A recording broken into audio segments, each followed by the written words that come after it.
ఆర్ఎంపీలు కేవలం ప్రథమ చికిత్స మాత్రమే చేయాలని డిఎంహెచ్ఓ భ్రమరాంబాదేవి ఆదేశాలు జారీ చేశారు. అనంతపురం జిల్లా రాయదుర్గంలో ఏపీ ఎన్జీఓ హోంలో జరిగిన ఆర్ఎంపీల సమావేశంలో పాల్గొన్నారు.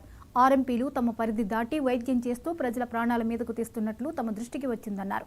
ఆర్ఎంపీలు చేసిన వైద్యం వికటించి 2 ప్రాణాలు పోయినట్లు మీడియాలో కథనాలు కూడా వచ్చాయన్నారు. కావున ఆర్ఎంపీలు ప్రథమ చికిత్సా కేంద్రం బోర్డులు పెట్టుకోవాలన్నారు. ప్రథమ చికిత్స మాత్రమే అందించాలని, అంతకు మించి వైద్యం చేస్తే చట్టపరమైన చర్యలు తప్పవని హెచ్చరించారు.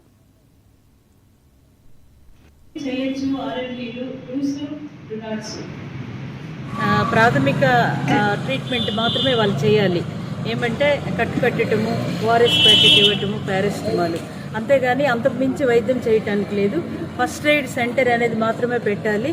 అంతకుమించి ఏ వైద్యం చేయటానికి గవర్నమెంట్ పరంగా పర్మిషన్స్ ఉండవు అని వాళ్ళకి చెప్పడం జరిగింది. ఒక్కొక్క డివిజన్ వైజ్ ఆర్ఎంపీలు పిలుచుకొని మీటింగ్ పెడుతున్నాము.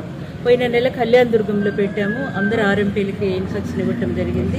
ఈరోజు కూడా రాయదుర్గంలో అందరినీ పిలిచాను. వాళ్ళకి ప్రైమరీ ట్రీట్మెంట్ వరకే ఇవ్వాలి, లేకుండా ఆ ప్రైమరీ ట్రీట్మెంట్ అనేది అంటే ఫస్ట్ ఎయిడ్ ట్రీట్మెంట్ దాటి వాళ్ళు వైద్యం చేస్తే వాళ్ళకి మీద యాక్షన్ తీసుకోవటం జరుగుతుంది, వాళ్ళ మీద చర్యలు తీసుకోవటం జరుగుతుందని క్లియర్గా స్పష్టంగా నేను చాలాసార్లు చెప్పాను. ఇప్పుడు కూడా వాళ్ళకి ఒక మీటింగ్ పెట్టుకొని వాళ్ళకి ఇన్స్ట్రక్షన్ ఇచ్చి వెళ్తాను.